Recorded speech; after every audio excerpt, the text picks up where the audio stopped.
Feliz por poder servi-los da mesa do Senhor. Eu tenho uma palavra de Deus para compartilhar com você. Eu quero convidar você a abrir sua Bíblia no Evangelho de Mateus, no capítulo 4.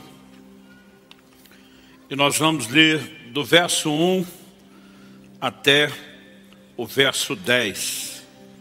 Mateus capítulo 4, de 1 a 10.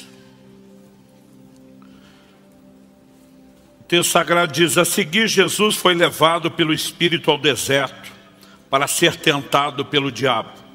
E depois de jejuar 40 dias e 40 noites teve fome. Então o tentador, aproximando-se, disse a Jesus: se você é o Filho de Deus, mande que essas pedras se transformem em pães.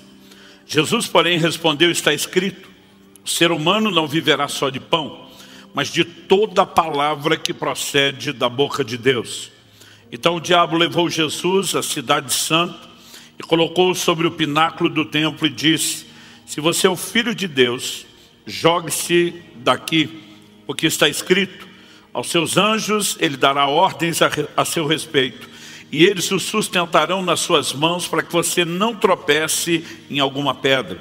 Jesus respondeu: também está escrito, não põe à prova o Senhor seu Deus. 8. O diabo ainda levou Jesus a um monte muito alto, mostrou-lhe todos os reinos do mundo e a glória deles, e disse: tudo isso lhe darei, se prostrado você me adorar. Então Jesus lhe ordenou: vá embora, Satanás, porque está escrito, adore o Senhor seu Deus e preste culto somente a Ele. Algo que me chama a atenção nesse texto é que nas três tentações que nós temos, que não foram necessariamente as únicas, em Lucas capítulo 4, que nós temos o relato desse mesmo momento de tentações, o verso 13 termina dizendo assim: acabadas que foram toda sorte de tentações. Então, provavelmente, nós temos aqui as três finais, né? Mas o que me chama a atenção é que nesse relato, nos três momentos de confronto e tentação, Jesus responde a Satanás com a frase: está escrito. E eu quero tomar justamente essa frase como tema da mensagem hoje. Você pode repetir isso comigo? Diga: está escrito. E acredito que isso aponta a importância de viver pela palavra de Deus. Obviamente a palavra de Deus nos foi dada por meio das Escrituras, né? A expressão Escritura já aponta para isso. E quando você olha para o ensino de Jesus, você percebe que não apenas num momento como esse, mas ao longo de todo o seu ensino, Jesus usou muito a expressão está escrito. Ele, por meio dessa frase, reconhece que nós precisamos da palavra de Deus, precisamos viver por ela, né? Ela é o alimento para o nosso espírito, mas ela também é o padrão de conduta, é o padrão de comportamento. Então, diante de toda a proposta de Satanás, Jesus está dizendo: o que determina o meu comportamento é aquilo que a palavra de Deus diz, que a Bíblia diz.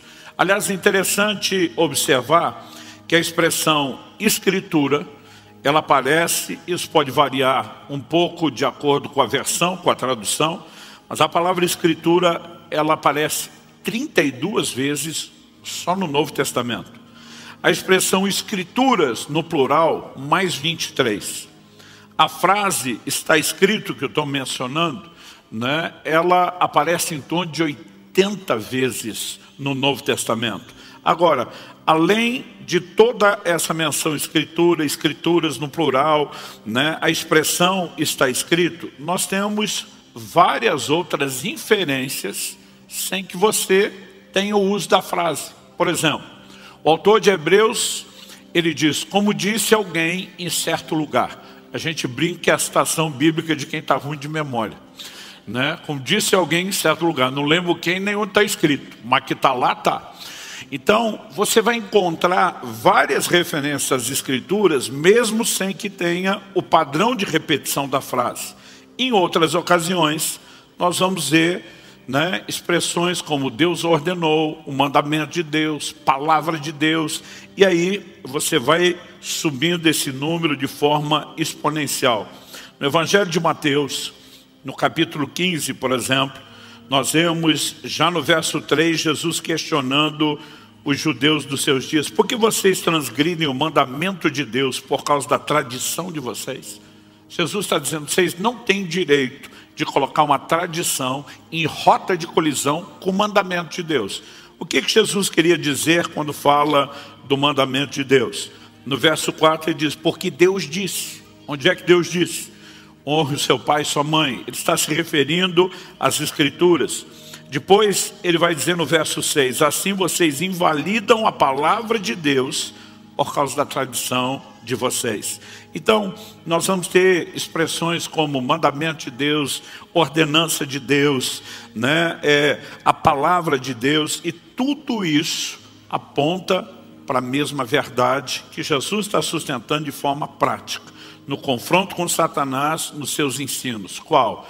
Nossa vida é guiada, é regida pela palavra de Deus. Ela não é apenas o nosso código de fé, ela também é o código de conduta, ela é a determinação do que cremos, ela estabelece os limites, os parâmetros da nossa fé, e é muito importante que a gente possa compreender isso. Mas eu acredito que de tempos em tempos é importante que a gente seja não só instruído, mas lembrado, né, de que a autoridade desse livro, tão importante a ponto de Jesus dizer: tudo o que eu faço está dentro dele.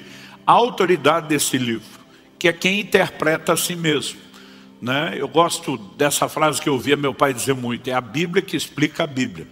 Quando Jesus responde à primeira tentação de Satanás dizendo: está escrito, o diabo entra na próxima tentação: por que é que você não pula do pináculo do templo?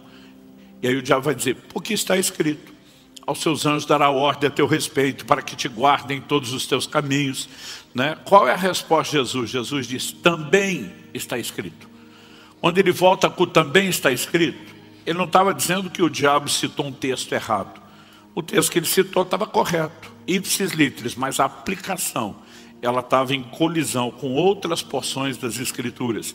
E é o que eu e você precisamos entender, que esse livro é completamente harmônico, o que por si só já é um grande milagre. Como se você simplesmente, né, começa a avaliar a produção desse material, e daqui a pouco nós já vamos dar o detalhe de quanta gente, em quanto tempo participou, contribuiu, usadas por Deus para nos fornecer esse material, como nós podemos ter algo que ao longo da história, não apenas, né, nunca pode ser descredibilizado, como pelo contrário, sustenta a sua autoridade, porque fala antecipadamente de coisas que ainda iriam acontecer. Nós já temos muitas profecias que se cumpriram à risca, e temos outras que seguem se cumprindo.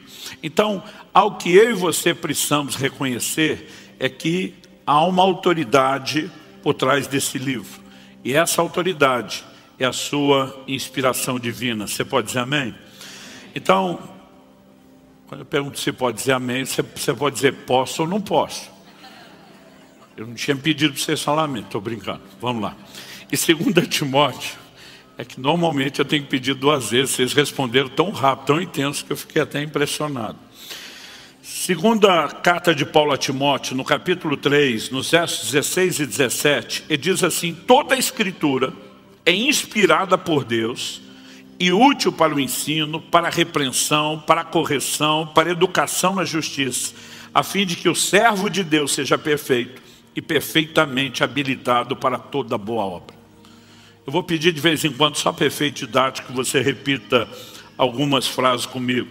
Então, o início desse verso 16, você pode repetir comigo? Diga: toda a Escritura é inspirada por Deus. Então, gente, para nós o importante não é só reconhecer Escritura inspirada, mas toda Escritura é inspirada por Deus. Então, olhamos para esse livro e reconhecemos a inspiração divina. E de vez em quando eu tenho pessoas que me abordam, que questionam: mas o livro foi escrito por homens. Eu digo: é lógico, não foi Deus que desceu, escreveu com o seu dedo, como fez com as primeiras, né, 2 tábuas de pedra que ele confiou a Moisés. Mas, embora ele tenha levantado e usado pessoas, a Bíblia nos mostra que foram pessoas inspiradas por Deus. Na segunda epístola de Pedro, no capítulo 1, nos versos 20 e 21, a Bíblia diz assim: primeiramente, porém, saibam que nenhuma profecia da Escritura provém de interpretação pessoal, porque nunca jamais qualquer profecia foi dada por vontade humana. Entretanto, homens falaram da parte de Deus, movidos pelo Espírito Santo.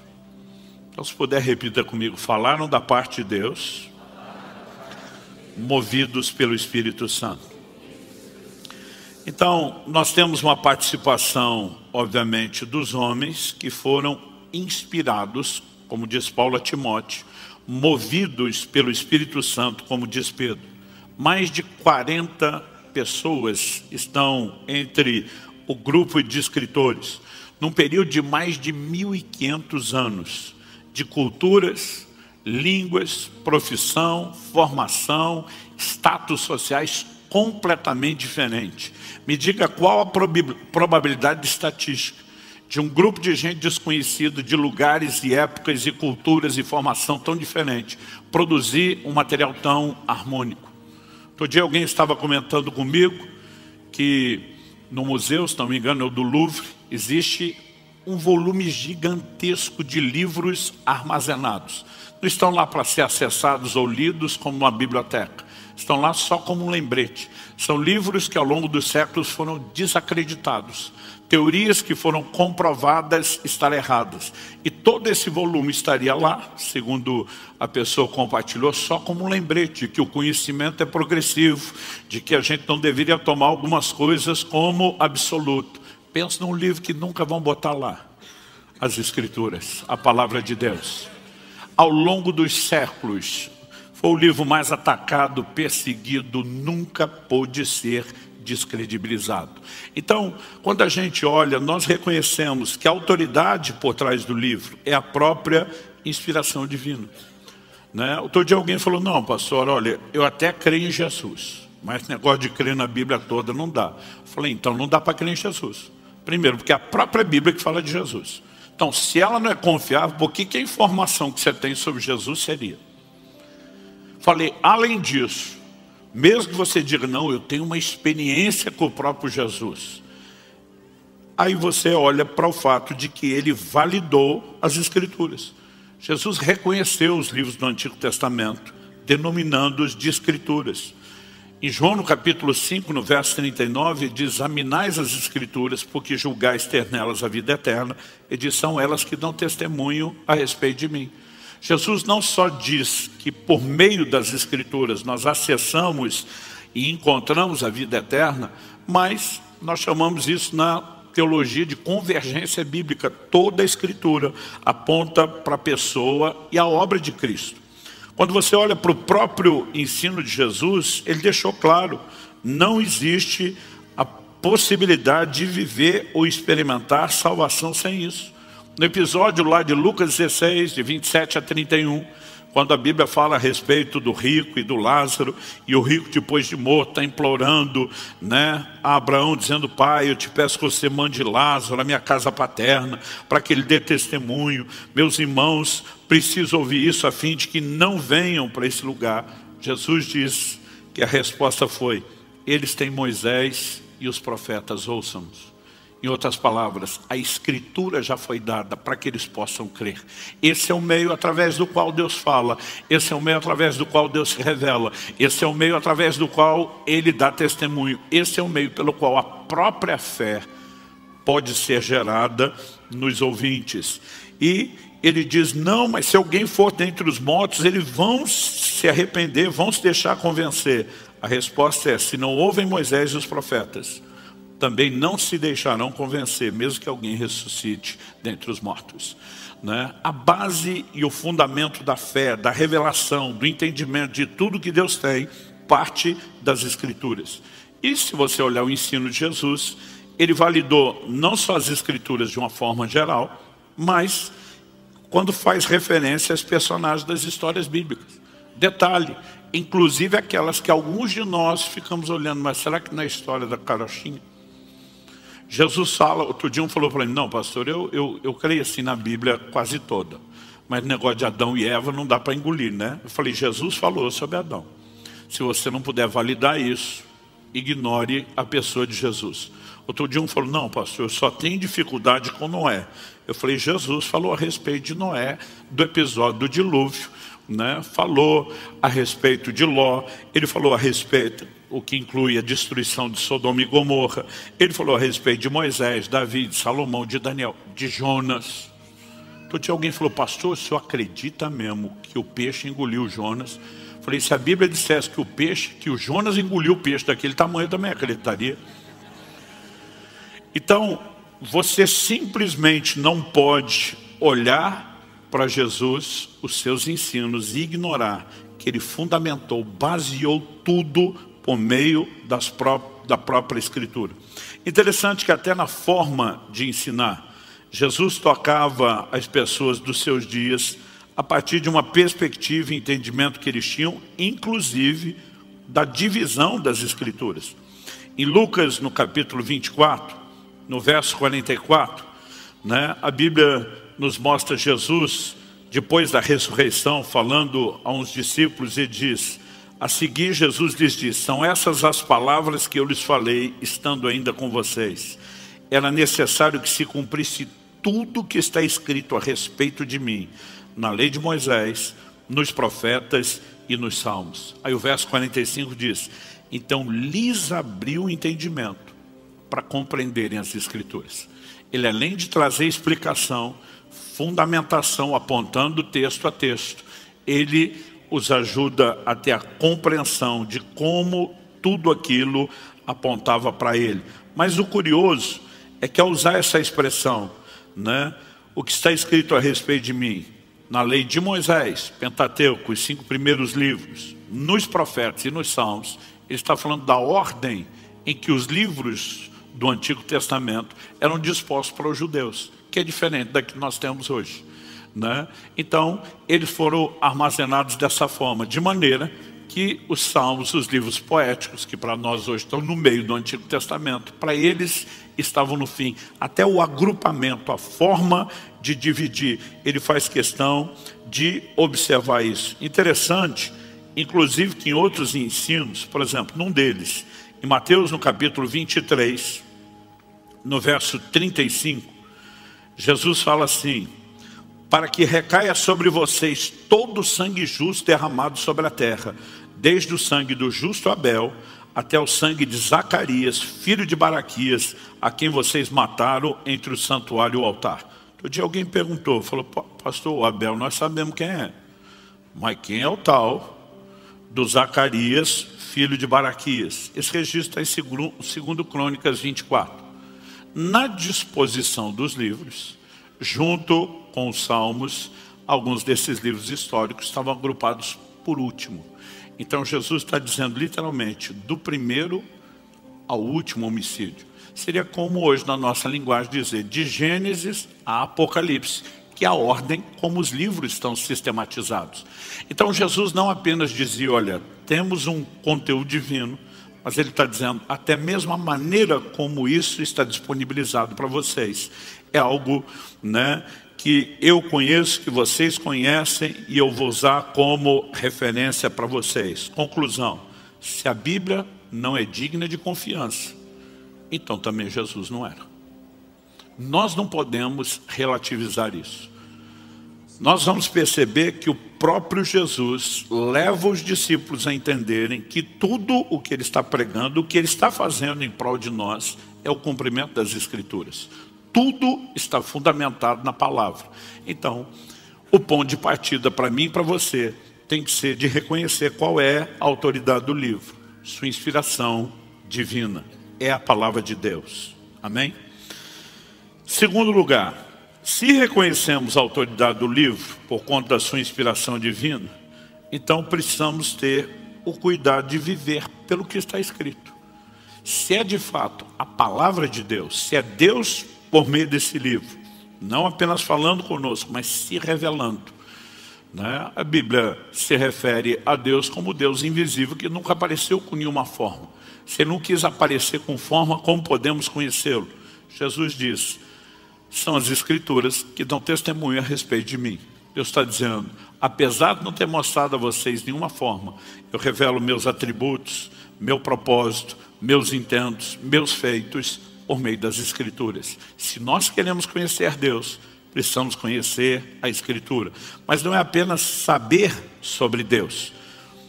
Quando Jesus responde diante de Satanás, vez após vez, está escrito, ele está dizendo, ela não pauta apenas o credo doutrinário, ela determina a nossa conduta. E esse era um fundamento claro desde o Antigo Testamento, desde a Velha Aliança.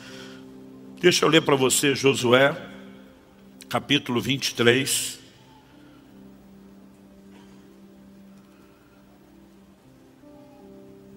E o verso 6. Eu creio que isso resume bem essa fala. Ela é muito repetida ao longo da Bíblia. Eu quero tomar um texto que expresse isso com clareza. Portanto, esforcem-se muito para guardar e cumprir tudo o que está escrito no livro da lei de Moisés, para que dela não se afaste, nem para a direita, nem para a esquerda. Esforcem-se muito.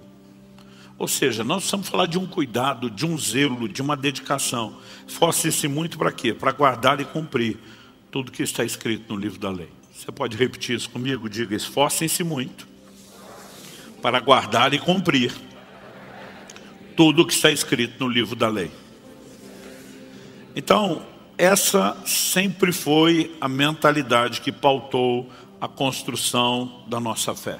O próprio Jesus, ao anunciar o Evangelho, né? Hebreus capítulo 2, verso 3, nos diz que a salvação foi anunciada inicialmente por Nosso Senhor e continuada depois pelos que a ouviram. Ou seja, o que os apóstolos fazem é dar continuidade à mensagem que Jesus pregou.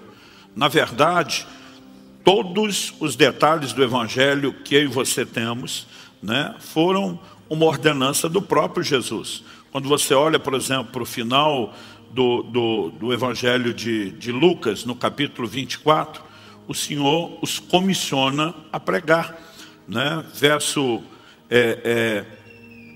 46, disse-lhes, assim está escrito que o Cristo tinha de sofrer, ressuscitar dentre os mortos no terceiro dia, que em seu nome se pregasse arrependimento para a remissão de pecados a todas as nações, começando em Jerusalém, e diz, vocês são testemunhas dessas coisas. Para esse grupo a quem Jesus está se dirigindo, Atos capítulo 1, verso 4, diz que depois da ressurreição, verso 3, perdão, o texto diz, depois de ter padecido, Jesus se apresentou vivo aos seus apóstolos com muitas provas incontestáveis, aparecendo-lhes durante 40 dias e falando das coisas relacionadas com o reino de Deus.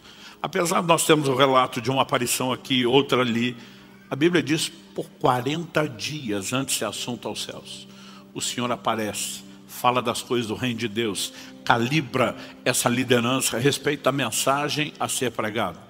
Quando você vê o apóstolo Paulo, que não era parte desse grupo, converte depois, mas para quem Jesus apareceu várias vezes, ele vai em momentos como da ceia dizer, porque eu vos entreguei o que também recebi. Ele não estava naquela ceia quando Jesus falou, mas ele diz, eu vou entregar para vocês o que eu recebi do Senhor, que na noite em que foi traído. Ou seja, toda essa mensagem, inicialmente anunciada por Jesus, continuada depois pelos apóstolos, era baseada onde? Ela era fundamentada no ensino bíblico, na palavra de Deus, em tudo aquilo que estava escrito, né? Eu mencionei agora Lucas 24, mas se você voltar um pouquinho, você vai perceber que toda a conversa de Jesus ali em Lucas 24, depois da ressurreição com os discípulos, é fundamentar, é pautar isso por aquilo que a Bíblia diz.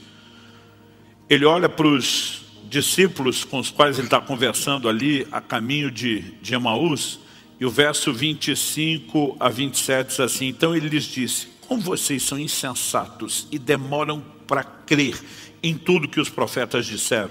Não é verdade que o Cristo tinha de sofrer e entrar na sua glória? A Bíblia diz, e começando por Moisés e todos os profetas, explicou-lhes o que constava a respeito dele em toda a Escritura. Então, a cautela, o cuidado de Jesus de mostrar toda a fé de vocês, a mensagem de vocês, a salvação, a minha obra, está fundamentada naquilo que a palavra de Deus diz. Isso precisa gerar em mim e em você o mesmo zelo, a mesma resposta, o mesmo cuidado de viver pelo que está escrito. Amém? Em primeira carta de Paulo aos Coríntios, no capítulo 1, no capítulo 4, perdão, no verso 6, o apóstolo Paulo diz o seguinte: meus irmãos, apliquei essas coisas figuradamente a mim mesmo e a Apolo, por causa de vocês, para que por nosso exemplo vocês aprendam isto. O quê? Não ultrapassem o que está escrito. Outras traduções diz, para que vocês não vão além do que está escrito. Quando ele está dizendo não ultrapasse o que está escrito, ele está dizendo, você não tem direito de crer em nada que não esteja na Escritura, você não tem direito de fazer ou se comportar além do que está estabelecido nas Escrituras. Ou seja, claramente, ela é o parâmetro da nossa fé, das nossas convicções e também da nossa conduta. Isso não é apenas a realidade do Novo Testamento. No Antigo Testamento, essas mesmas verdades eram promovidas por Deus. Isaías, no capítulo 8, verso 19, a Bíblia diz, quando disserem a vocês, consultem os médios e os adivinhos que sussurram e murmuram, será que um povo não deveria consultar a Deus, o seu Deus? A favor dos vivos se consultarão os mortos. Aí diz assim, verso 20, à lei e ao testemunho, se eles não falarem segundo essa palavra, jamais verão a luz do alvorecer. Então Deus diz, em vez de consultar os mortos, o seu povo tem que consultar o seu Deus. Como se consulta Deus? A lei, ao testemunho. As expressões, como a própria Escritura, né, era chamada e referida. Ou seja, o tempo todo, né, havia esse cuidado, esse zelo. Tudo tem que passar pelo crivo das Escrituras. Em Atos, no capítulo 17, no verso 11, a Bíblia diz que o apóstolo Paulo sai de Tessalônica, depois de ter pregado, agora vai para Bereia. E quando chega em Bereia, a Bíblia diz assim, ora, estes de Bereia eram mais nobres do que os de Tessalônica. Em Tessalônica eles resistiram à palavra de Deus, perseguiram Paulo. Paulo sai, né, praticamente corrido de lá. Mas a Bíblia diz, esses eram mais nobres do que os de Tessalônica, pois receberam a palavra com toda avidez. Eu amo essa frase, né? Outra tradução, como ele veio, diz com grande interesse. A Bíblia diz, examinando as Escrituras todos os dias, para ver se as coisas eram de fato assim. Quando a Bíblia define nobreza, não parte do pressuposto da ingenuidade. Qualquer coisa que disse em nome de Deus eu aceito. Mas eles iam checar. Peraí, você está citando o texto? Vamos ver se está escrito. Vamos ver se é desse jeito. Vamos ver se está em harmonia, né? Então, a nobreza é abrir a possibilidade de fé que vem por meio de uma única fonte, a palavra de Deus. Vou repetir o que já falei antes. Romanos 10, 17 diz que a fé vem por ouvir, e ouvir a palavra de Deus. É por isso que o verso seguinte, o 12, diz, com isso muitos deles creram. Porque a Escritura tem um poder de convencimento que não é meramente humano, natural ou intelectual. É uma fonte espiritual. Mas eu e você precisamos compreender que a própria mensagem determina esses padrões. O apóstolo Paulo, que como eu disse, recebe de Jesus o Evangelho, não pregou nem anunciou o que queria. Em Gálatas 1, ele diz no final do verso 7 que havia alguns que estavam pervertendo ou querendo perverter o Evangelho de Cristo. O que significa perverter? É você mudar, é ajustar, é adaptar. Então isso não é de hoje, gente, é desde o começo. Que tem gente, em vez de querer ajustar a sua vida à palavra de Deus, ele quer ajustar a palavra de Deus à sua vida. Mas olha o que Paulo fala sobre isso, verso 8. Mas ainda que nós, ou mesmo um anjo vindo do céu, aliás, pensa que a maioria das religiões que distorce a Escritura alega ter recebido revelação de anjo que veio, que apareceu e falou. Ele diz, mas ainda que nós, ou mesmo um anjo vindo do céu, prega a vocês um evangelho diferente daquele que temos pregado, que seja anátema. A palavra anátema, na melhor das hipóteses, abominável. Na pior, maldito. Ele diz, seja anátema, como já dissemos, e agora repito, Se alguém está pregando a vocês um evangelho diferente daquele que já receberam, que esse seja anátema. Paulo diz, está aqui, foi bem determinado, né? A escritura nos foi comunicada, foi apresentado. Não há absolutamente necessidade de se mudar nada. Curioso é que o apóstolo Pedro escreve na sua segunda epístola, e ele vai fazer menção dos escritos de Paulo. Em 2 de Pedro, no capítulo 3, ele diz nos versos 15 e 16, considerem a longanimidade de nosso Senhor como oportunidade de salvação, como também o nosso amado irmão Paulo escreveu a vocês, segundo a sabedoria que lhe foi dada. Ele reconhece Paulo como um instrumento que estava abençoando, orientando a igreja, com uma sabedoria singular recebida de Deus. E diz no verso 16, ao falar a respeito desses assuntos, como de fato costuma fazer em todas as suas cartas. Nelas, há certas coisas difíceis de entender. Para nós que estudamos, né, o apóstolo Paulo encontrando um monte de coisa difícil de entender, o consolo é dizer que até Pedro achava difícil. Mas eu acho que Pedro não está falando só do nível pessoal. Pedro sabe que existem níveis distintos de maturidade. Então o apóstolo Paulo fala que a criança precisa de leite e que ela é inexperiente na palavra da justiça, né? Na verdade o livro de Hebreus fala isso, mas Paulo vai repetir em 1 Coríntios 3 algo muito parecido. Mas ele diz assim, olha, o autor de Hebreus, temos muitas coisas que dizer e difíceis de explicar. Difícil explicar só por uma questão de mentalidade, raciocínio. Ele diz não, porque vocês se tornaram tardios em ouvir. Existem pessoas que não têm estrutura por entendimento, de crescimento espiritual. Mas aí ele diz assim, nelas há certas coisas difíceis de entender, que aqueles que não têm instrução e são instáveis, deturparão, como também deturparão as demais escrituras para a própria destruição dele. O que é interessante é Pedro dizer, não só estão distorcendo o que Paulo está falando, eles distorcem as demais escrituras, mas ao dizer as demais escrituras, o apóstolo Pedro, que andou com o Senhor Jesus, um dos primeiros grandes líderes da igreja, está chamando as epístolas de Paulo do quê? De escrituras.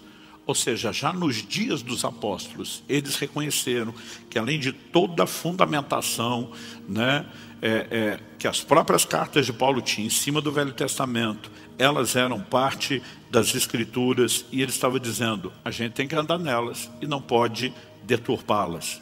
Aonde isso deve nos levar? A um cuidado, a um zelo, né? Zelo este que foi, não vou dizer restaurado, mas que volta a ser promovido na época da Reforma Protestante. A igreja, espiritualmente falando, entra em declínio, negocia verdades ao longo da história, mas a partir da Reforma Protestante, uma, né, das ênfases, das teclas nas quais se batia, eles falam muito das 5 solas, sola Escritura, somente a Escritura. O que nós cremos é aquilo que a palavra de Deus diz. Agora, em terceiro e último lugar, se reconhecemos o que eu falei em primeiro, a autoridade do livro, que vem da inspiração divina e é a palavra de Deus. Se isso gera em mim e em você o cuidado de dizer, não, nós só podemos viver, crer naquilo que está escrito. Então, em terceiro e último lugar, para viver pela palavra, nós temos que conhecê-la. Isso significa o quê? Que todos nós temos uma responsabilidade de conhecer a Escritura. Em Mateus 22, 29, Jesus diz, errais, não conhecendo as Escrituras. Toda pessoa que não conhece a Bíblia vai errar no comportamento, vai errar no credo, vai errar nas convicções. Por quê? Se não estamos de posse da revelação que Deus oferece, certamente nos faltará algo e haverá equívocos, seja nas nossas crenças, seja no nosso comportamento. Então, como podemos fazer? Na verdade, não é nem só como, o que eu e você devemos fazer. Há uma determinação bíblica, que na verdade é um imperativo, não é bem um hashtag fica a dica, né? Colossenses 3,16, que a palavra de Cristo habite ricamente em vocês. Outras traduções só dizem: habite ricamente em vós a palavra de Cristo. Ou seja, não só habite, mas ricamente. Você tem que estar cheio de Bíblia. Eu li uma ilustração no livro quando era ainda adolescente. Honestamente não tenho certeza de que livro foi, mas o autor dizia que o crente tem que estar cheio de Bíblia, como uma esponja está cheia de água. Você pega uma esponja que está assim totalmente encharcada, onde você cutuca, sai o quê? Água. Transborda aquilo do qual está cheio. E ele dava um exemplo.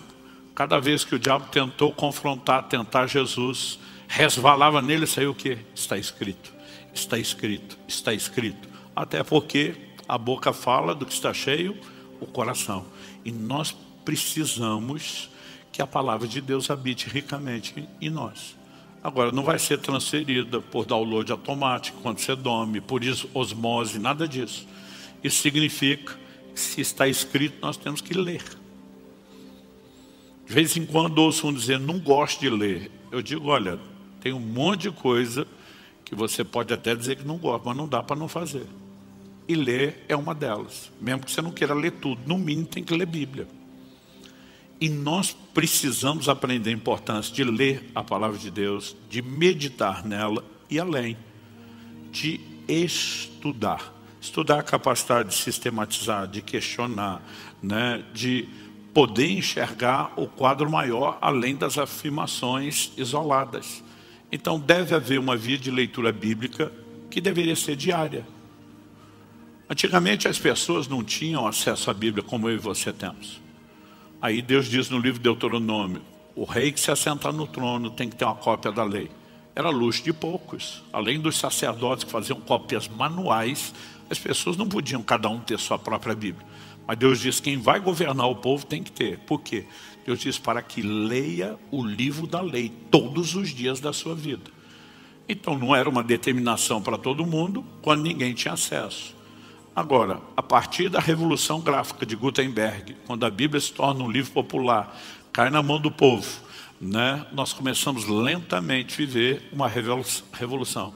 Hoje, você não precisa nem de matéria impressa, você baixa download gratuito no telefone, aonde você quiser, nos seus dispositivos eletrônicos. Então, assim, o acesso é muito fácil, mas nós precisamos valorizar. Começando a leitura, depois partindo para a reflexão, mas tem que envolver estudo. Quando Jesus diz: examinais as Escrituras, ali está falando de estudo dedicado, minucioso. Então, nós precisamos desse processo. E, honestamente, eu fico olhando para muito crente que espiritualmente está desnutrido. A palavra é alimento para o seu espírito, a palavra é alimento para a sua fé, mas não abre Bíblia. E por mais que a gente seja uma igreja que dá ênfase e ensino aqui aos domingos, meu querido, você malemar vai sobreviver na sua fé só com uma hora de ensino semanal. Aliás, quanto mais você lê e medita na palavra, melhor você pode agir com a nobreza dos bereanos. Vamos ver se realmente está lá. Vamos ver se as coisas realmente são assim. Então, nós temos que nos encher da palavra. Você pode dizer amém? Um dia alguém me perguntou: pastor, o senhor começou a estudar a Bíblia por causa do seu chamado para ensinar? Falei: não, eu comecei a estudar a Bíblia porque eu queria viver. Eu queria experimentar. E depois, empolgado com o que eu estava experimentando, eu comecei a ter o desejo de repartir. Foi só lá na frente que eu entendi o chamado de Deus. Mas interessante que até sobre isso a Bíblia fala. Esdras capítulo 7, verso 10. Fala de Esdras, o grande sacerdote reformador do período pós-exílio de Babilônia. E a Bíblia diz: porque Esdras pôs no coração o propósito de buscar a lei do Senhor, cumpri-la e ensinar em Israel os seus estatutos e os seus juízos. Então, um propósito tríplice. Em primeiro lugar, buscar a lei do Senhor, tem que conhecê-la. Por quê? Porque senão não posso cumprir. Como é que eu vou praticar e viver pela palavra se eu não conheço? Mas além de buscar, agora que eu conheço, poder praticar, depois de viver, transbordar, ensinar, compartilhar. Então Deus quer que a gente busque, Deus quer que a gente viva a palavra, e Deus quer que a gente transborde a palavra. Nada disso será possível sem o primeiro passo do buscar. Eu vejo crentes, às vezes, com 10, 15, 20 anos de vida cristã, que falam, não, eu nunca li a Bíblia de capa a capa. Eu digo, como assim? Como isso é possível? Porque simplesmente a pessoa olha, principalmente o livro impresso aquele tamanho, diz muita coisa, né? A menos que você entenda que pode parcelar. Quando meu filho Israel, de vez em quando eu conto essa história aqui, fez 6 anos de idade, não foi algo que a gente planejou. Eu dei para ele o que eu chamei de uma Bíblia de gente grande, porque antes disso a gente dava histórias ilustradas, resumidas, naquele livro que a criança consegue absorver. O dia que ele nasceu, eu dei de presente uma Bíblia inteira, a versão integral, mas era uma versão mais difícil. Aos 5 anos de idade, minha esposa é uma pedagoga, começou a ensinar meus filhos a ler. Ou seja, quando Israel fez 6 anos, a leitura já era razoavelmente boa. Então, eu dei de presente para ele uma versão mais fácil. Se não me engano, era uma Bíblia Viva, não me lembro qual versão, mas uma versão sem muita palavra rebuscada, difícil. Falei, filho, agora você já pode ler Bíblia de gente grande, e esse vai ser o seu presente de aniversário. Ele olhou para mim e fez a pergunta, pai, o que eu preciso para ler a Bíblia em 1 ano? Eu nunca tinha exigido isso dele, mas talvez ele ouviu a gente fazer comentários na igreja. E eu falei, filho, vamos fazer a conta? A Bíblia tem 1189 capítulos. Dividido pelos 365 dias do ano, a conta dá 3,25. 3 capítulos e 1/4 de capítulo por dia. Falei, para controlar esse 1/4 é difícil. Então, primeiro eu dei uma orientação e depois achei melhor a segunda. Falei, de segunda a sexta, dia de aula, você lê 3 capítulos. Sábado e domingo, que não tem aula, você lê 4. E eu falei, se você fizer isso todo dia, acorda, a primeira coisa que você faz, está garantido você ler a Bíblia em 1 ano. Faltavam uns 15, 10 dias para ele completar o aniversário de 7 anos e terminou de ler a Bíblia a primeira vez. Se uma criança lê a Bíblia em 1 ano, não me diga que você não dá conta. Outro dia eu falei, não pastor, minha vida é corrida. Eu falei, parcelo, um capítulo de manhã, um no almoço e outro antes de dormir. Não é possível que você diga que não tem tempo. Agora, normalmente a gente não se organiza e a gente não leva a sério a missão e a responsabilidade. Aos 7 anos ele leu a Bíblia a segunda vez. Aos 8 anos ele leu a Bíblia a terceira vez. Quando fez o aniversário de 9, ele fala, pai, se eu ler 7 capítulos da Bíblia por dia, dá 2 no ano. Eu falei, isso mesmo. Aos 11 anos de idade, ele tinha lido a Bíblia 9 vezes. Ele me perguntou, quantas vezes o senhor já leu? Eu falei, é melhor parar de contar, que isso só deixa os outros orgulhosos.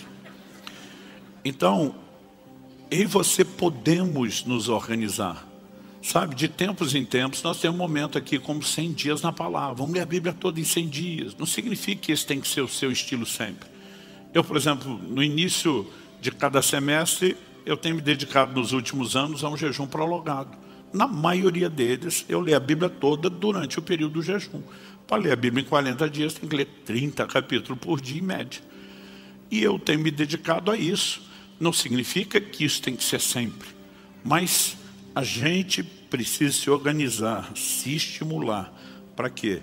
Para que a palavra habite ricamente em nós. Quem está entendendo? Então, assim, desde já eu quero encorajar vocês, não só a lerem mais a Bíblia, mas em momentos onde a gente faz uma movimentação, né, como essa de chamar a igreja, é para que a gente possa fortalecer a consciência, possa fortalecer, né, esse bom hábito. Além do benefício pessoal, do conhecimento, do alimento que você recebe para o seu espírito e para a sua fé, é lógico, como eu disse, o propósito final é que isso também não pare em nós e possa ser compartilhado. E só consegue compartilhar quem tem aquilo para poder oferecer. A gente mencionou antes, em 2 Timóteo 3,16, que toda a escritura é inspirada por Deus. Mas a Bíblia diz que o ensino é útil para correção, para repreensão. E a Bíblia diz para que o homem de Deus seja completo e perfeitamente habilitado para toda boa obra. Então a palavra vai trabalhar em nós, vai nos transformar. Jesus em João 17, na oração sacerdotal, como a gente chama, ele ora pelos seus discípulos e diz, Pai, santifica-os na verdade. E diz, tua palavra é a verdade. Tiago capítulo 1, verso 21, recebei com mansidão a palavra em voz implantada, a qual é poderosa para restaurar a vossa alma. Salmo 19, 7, a lei do Senhor é perfeita e restaura a alma. O que é restaurar a alma? Quando eu e você nos convertemos, nós sabemos que a culpa de tudo que fizemos de errado foi removida. Mas vamos ser honestos, gente. Muitos de nós trazemos marcas enormes na alma. E não existe nada que seja tamanha fonte de cura e restauração emocional como a palavra de Deus. Ela não vai gerar alinhamento só no comportamento. Ela vai trazer cura, restauração nas emoções. Quem está entendendo? Nós precisamos disso. É inegociável. Então, ao olhar declarações como essa tão repetida na Bíblia, está escrito, a pergunta é, eu e você tem uma capacidade de, diante do dia a dia, seja diante de tentações, diante de escolhas, poder dizer está escrito, porque se eu e você não gastarmos tempo com a palavra, nós não vamos conseguir chegar lá. Em 1 de Pedro, no capítulo 3, a Bíblia nos chama a estar sempre prontos e preparados, ou seja, é uma responsabilidade. Pronto e preparado para quê?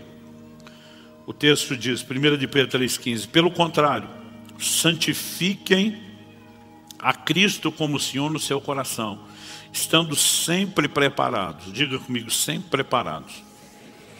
Estando sempre preparados para responder a todo aquele que pedir razão da esperança que vocês têm. Tem gente que até crê, mas sequer consegue compartilhar ou explicar sua fé.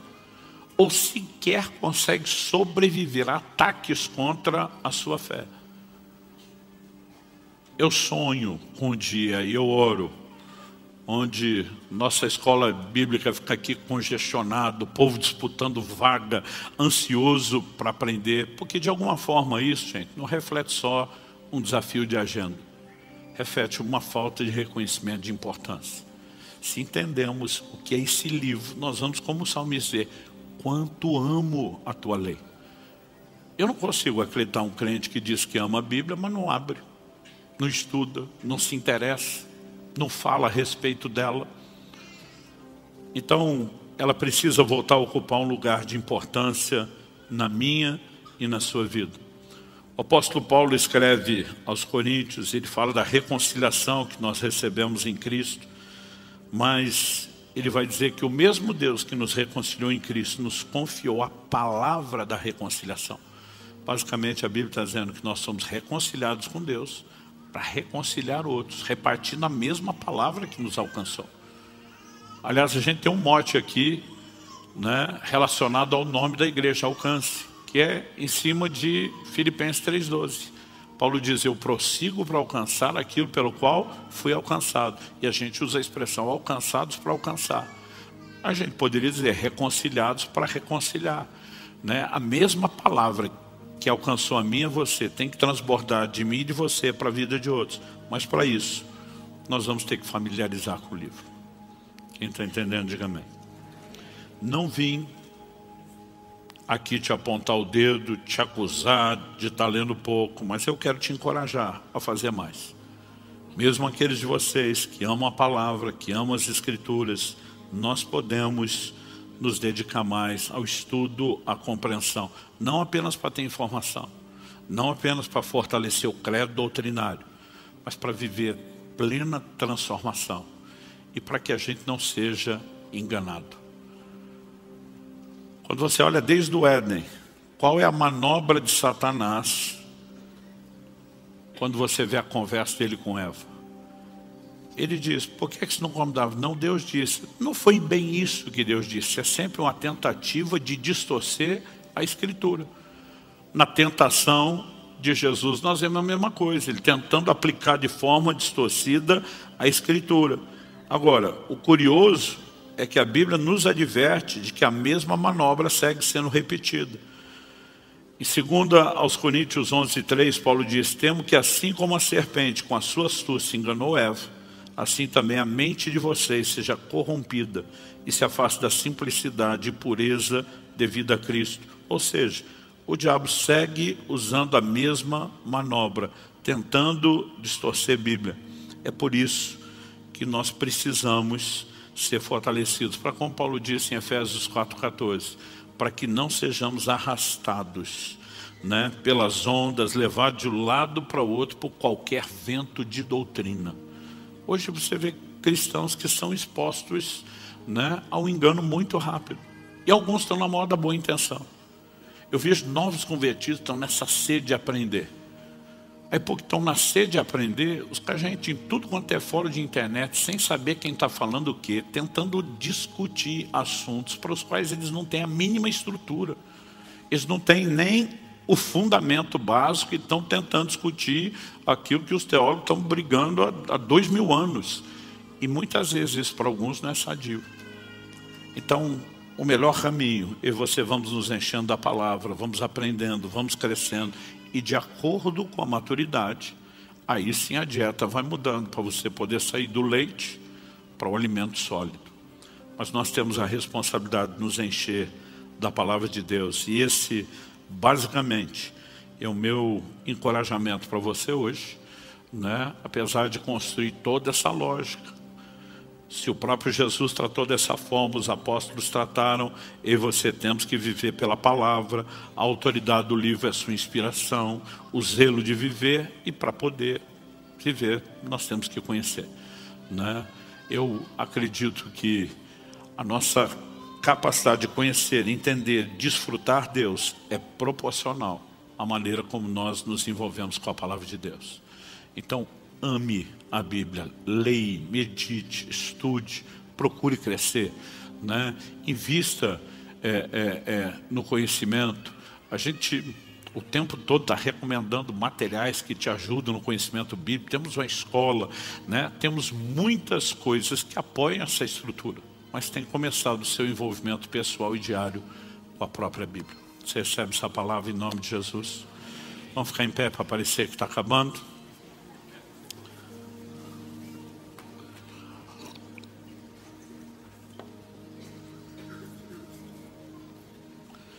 Meu Deus, nós te pedimos que o Senhor nos permita sair daqui mais do que com informação, mais do que com material para pensar ou processar, embora o Senhor também use isso. Nós oramos por despertamento, nós oramos que o coração possa ser de fato atraído para a palavra, que a percepção de importância venha mais do que por uma conclusão intelectual, racional daquilo que foi dito. Nós oramos que de fato o teu Espírito provoque isso nos nossos corações. Nós oramos que o Senhor nos guie, que assim como o Senhor abriu o entendimento dos discípulos do caminho de Emaús para entender as Escrituras, que o Senhor faça o mesmo em nós. Que possamos, ó Deus, aprender a orar como o salmista, desvenda os meus olhos, para que eu contemple as maravilhas da tua lei. Que o nosso relacionamento com a Bíblia não seja apenas o cumprimento de uma obrigação, o esforço religioso de algo sem sentido ou sem emoção. Pai, nós oramos que possamos cavar cada vez mais fundo e experimentar cada vez mais a compreensão que o Senhor tem, a fé que provém das Escrituras, a convicção, a santificação, as experiências que virão por meio dela. Conduze-nos. Nós oramos em nome do Senhor Jesus. Que aquilo que o Senhor começou não só a falar, mas a fazer, transborde, valendo desse culto, dessa reunião, siga crescendo até cumprir plenamente o seu propósito. Nós te pedimos em nome de Jesus. Amém. Amém. Confira esta outra linda pregação que pode tocar seu coração e inspirar sua fé.